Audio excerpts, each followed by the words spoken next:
अफसोस होता है मुझे इन चीज़ों से, जब आपका चेहरा पर्दे के पीछे और होता है और पर्दे के सामने और होता है। मुतालबा करें, ये स्टेट हुड की बात करते हैं, इनसे बिजली का मुतालबा करें, ये स्टेट हुड की बात करते हैं, इनसे रोज़गार का मुतालबा करते हैं, ये स्टेट हुड की बात करते हैं, इनसे मामूली किसी ड्रेन की बात करते हैं, ये स्टेट हुड की बात करते हैं। जनाब क्यों? आपके पास अगर ये अख्तियारात हैं तो स्टेट हुड आपको किस लिए चाहिए? गुंडागर्दी के लिए चाहिए।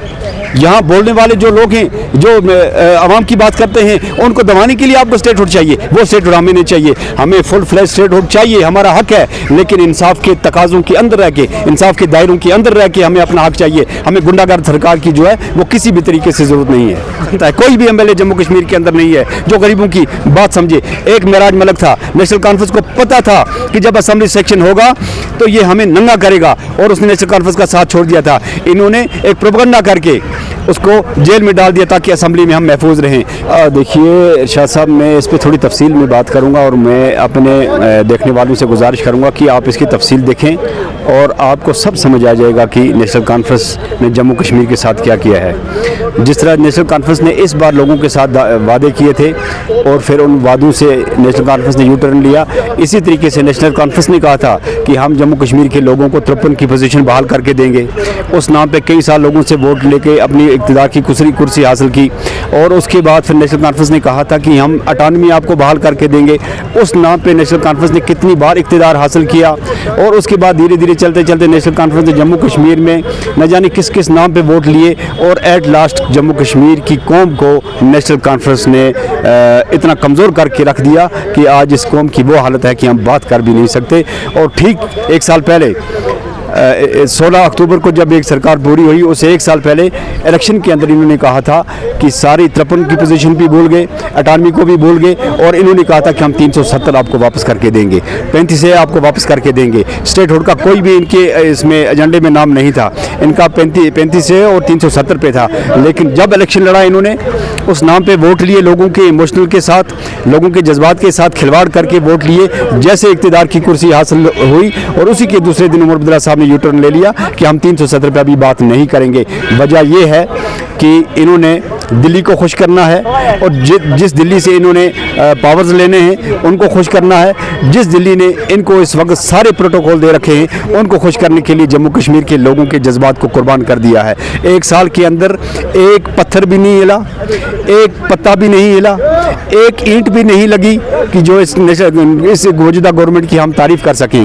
हाँ, एक चीज़ हुई है कि स्कूलों के एजुकेशन का जो एग्ज़ाम था, एग्ज़ाम का टाइम आगे पीछे जो हुआ एलजी के दौर में उसको चेंज किया था, उसको चेंज किया है। और एक साल के बाद उमर अब्दुल्ला साहब ने जम्मू कश्मीर के लिए, तो मजाक है जनाब, फ्री बसें औरतों को मिली अच्छी बात है, लेकिन मैं चाहता हूं अगर आपको अपनी कौम की तामीर करनी थी, आपको कॉलेज के लड़कों को फ्री बसें देनी थी, आपने स्कूल के बच्चों को फ्री बसें देनी थी, आपने बच्चों को तालीम के लिए फ्री जो है वो करना था। आपने औरतों को फ्री देकर तो ये एक ड्रामा रचाया हुआ है। ये तो हमारी बच्चियों के साथ, हमारी औरतों के साथ मजाक है।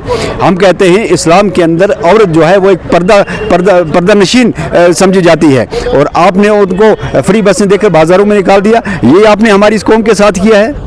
आपने तो कॉलेज के बच्चों को देनी चाहिए थी ये फ्री बसें, आपने स्कूल के बच्चों को फ्री बसें देनी चाहिए थी, आपने और गरीब बच्चों के लिए तालीम के लिए अच्छी तालीम के इदारे बनाने चाहिए थे। तो आपने ये मजाक करके हमारे साथ छोड़ दिया है, हम इसको एक्सेप्ट नहीं करते हैं, और ये हमारी कौम के साथ अच्छा नहीं है।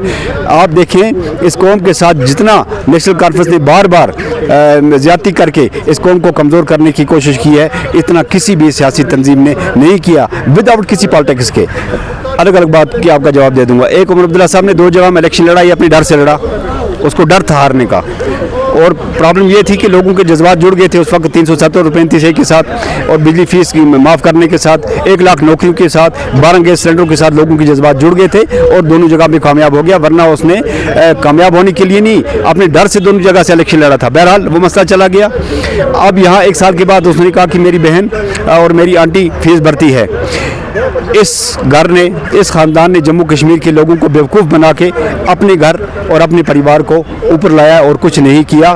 आप देख लीजिए, आपकी जो बहन है उमर अब्दुल्ला साहब की आंटी हैं, उमर अब्दुल्ला साहब ने या इनकी पार्टी ने पहले डॉक्टर मुस्तफ़ा कमाल साहब को अपने घर से ही मिनिस्टर बनाया, शेख नज़ीर साहब को पूरे जम्मू कश्मीर की नेशनल कॉन्फ्रेंस का मालिक बना के रखा हुआ था। ये सारी प्रॉपर्टीज़ जो है वो उमर अब्दुल्ला साहब के पास जमा है, और अब कंपेयर कर रहा है उमर अब्दुल्ला साहब अपनी फैमिली को एक आम गरीब के साथ, एक आम मस्कीन के साथ, एक यतीम के साथ, उस फैमिली के साथ कंपेयर कर रहा है जिस फैमिली को दिन में मजदूरी नहीं मिलती। अगर कहीं मजदूरी करता है फिर भी उसको कहते हैं 4 दिन के बाद आपको 500 रुपये मिलेंगे, उसके साथ कंपेयर किया अपनी फैमिली को, तो ये कौन सा इंसाफ है? ये तो जम्मू कश्मीर के लोगों के साथ एक बाउंड मजाक किया है। और सबसे दूसरी बड़ी बात मुझे बुरी लगी, पूरी कौम को ये बात बुरी लगी कि उमर अब्दुल्ला साहब ने अगर ये कह दिया था कि मेरी फैमिली जो है वो फीस भर रही है, उसका अपोज करना चाहिए था हर एक एमएलए को, जितने भी एमएलए थे उसका अपोज करना चाहिए था कि उमर अब्दुल्ला साहब ने ये गलत किया है। सारे एमएलए नेशनल कॉन्फ्रेंस के खामोश है। इस खामोशी का मतलब यही है कि वो उमर अब्दुल्ला साहब ने जो दिल आज़ारी की है लोगों की, और एमएलए साहब भी खुश हैं उसमें कि अच्छा किया उमर अब्दुल्ला साहब ने। क्या इन एमएलए को कल नेशनल कॉन्फ्रेंस के नाम पे वोट नहीं मांगने? इनको लोगों के पास नहीं जाना है, इनको उन गरीबों के पास नहीं जाना कि जिनका कर इन्होंने दिल तोड़ा है। और वो एमएलए जब जीते हैं पार्टी तब जाके बनती है, किसी भी एमएलए ने अपोज नहीं किया। मुझे बड़ा अफसोस है कि इस इलाके कंगन में घर घर में जाके एमएलए साहब कहा करते थे कि हम 1 महीने के अंदर आपकी बिजली फीस का मसला भी हल करेंगे, आपकी रोड का मसला भी हल करेंगे, आपकी बेरोजगारी का मसला भी हल करेंगे, आपकी राशन का मसला भी हल करेंगे। लेकिन हल करने के बजाय उल्टा आज उनके चीफ मिनिस्टर साहब ने सब पे पानी फेर दिया, लेकिन एमएलए साहब ने मुंह तक भी नहीं खोला जम्मू कश्मीर के किसी भी एमएलए ने कि हमारे चीफ मिनिस्टर साहब ने लोगों की दिल आज़ारी की है, गरीबों का दिल तोड़ा है। किसी भी एमएलए ने इस पे बात नहीं की। ये बड़ा अनफॉर्चुनेट है। देखिए, डिपार्टमेंट का और बड़े बड़े इदारों का आपस में चोरी दामन का मामला चल रहा है। ये उनसे अलग से कमीशन लेते हैं, क्या करते हैं मुझे उस चीज़ का ज़्यादा इल्म नहीं है, लेकिन सुनने में ये भी आया है कि सोनमर्ग में ऐसे होटल हैं जिन पे लाखों रुपए की बिजली फीस है, नारायणा के एरियाज़ में ऐसे होटल्स हैं जिन पे लाखों रुपए की बिजली फीस है, और सरकारी इदारे बहुत सारे हैं जिन पे लाखों रुपए की बिजली फीस है, लेकिन उनकी बिजली फीस जो बिजलियाँ नहीं काटी जाती, उनका कनेक्शन नहीं काटा जाता।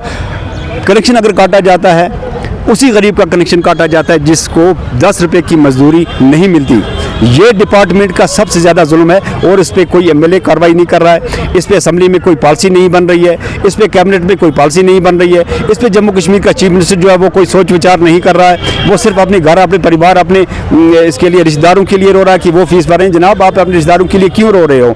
आप बोल दें डिपार्टमेंट को इनकी ये मीटर उठा लिए जाएँ, आपके पास पावर उठा लिए जाएंगे, उठाए भी होंगे, हमें क्या पता उस चीज़ का कि वो किस तरह की प्रीपेड बिजली इस्तेमाल कर रहे हैं। आप अपने रिश्तेदारों के लिए रो रहे हैं, आप आम लोगों के लिए क्यों नहीं रोते? आप आम लोगों के लिए क्यों नहीं पॉलिसी बनाते? आप आम लोगों का, आम गरीब के लिए क्यों नहीं कोई ना कोई पॉलिसी बनाते, जिनसे आपने वोट हासिल किया है, जिनसे आपने इक़्तिदार की कुर्सी हासिल की, और जिनकी वजह से आप आज सरकार का सारा प्रोटोकॉल जो है इस्तेमाल कर रहे हैं, सरकार की सारी फैसिलिटी ले रहे हैं। आपने उन लोगों को तो रद्दी की टोकरी में डाल दिया, और लोगों को बार बार आप धोखा दे रहे हैं। मुझे अफसोस होता है अपनी कौम पे कि मेरी कौम इतनी नासमझ है कि हम इनके झूठे जो प्रोपगंडे हैं, इनके झूठे दावे हैं, इनका जो पर्दे के पीछे जो चेहरा है, खौफनाक चेहरा, उसको आज तक हमारी कौम ने कभी नहीं पहचाना। सिर्फ सामने आके स्टेचू पे जो कहते हैं तो हमारी कौम उस पर अमल कर लेती है। उमर अब्दुल्ला साहब, आप जिस फैमिली से ताल्लुक़ रखते हैं वो एक हाई फाई फैमिली है। आप एक झोंपड़ी में रात गुजार के देख लीजिए, आप एक कोठे में रात गुजार के देख लीजिए, आप उन लोगों के साथ एक रात गुजार के देख लीजिए जो बिछौने के बजाय दरख्तों के पत्ते अपने नीचे बिछा के उन पे सोते हैं। तो आप अपनी फैमिली की बात करते हैं, जम्मू कश्मीर के गरीबों की बात करते हैं, और जब आप स्टेज पे आते हैं तो गरीबों का रोना रोते हैं। अफसोस होता है मुझे इन चीज़ों से, जब आपका चेहरा पर्दे के पीछे और होता है और पर्दे के सामने और होता है। कौन सा एमएलए जम्मू कश्मीर का नेशनल कॉन्फ्रेंस का कमज़ोर है, गरीब है कि वो लोगों की बात को समझेगा?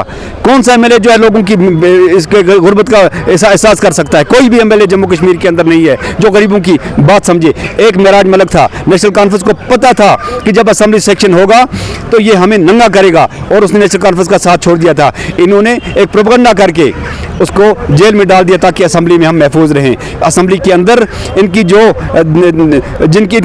असेंबली के अंदर जो इनका चेहरा नंगा करना था मेराज मलिक ने, उसी वजह से उस बेचारे को भी अंदर कर दिया।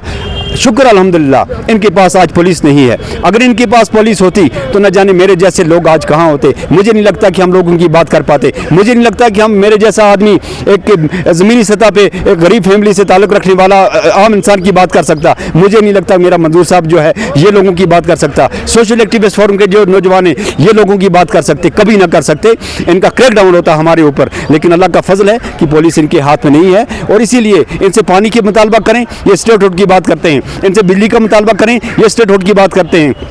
इनसे रोजगार का मुतालबा करते हैं, ये स्टेट हुड की बात करते हैं। इनसे मामूली किसी ड्रेन की बात करते हैं, ये स्टेट हुड की बात करते हैं। जनाब क्यों? आपके पास अगर ये अख्तियारात हैं तो स्टेट हुड आपको किस लिए चाहिए? गुंडागर्दी के लिए चाहिए।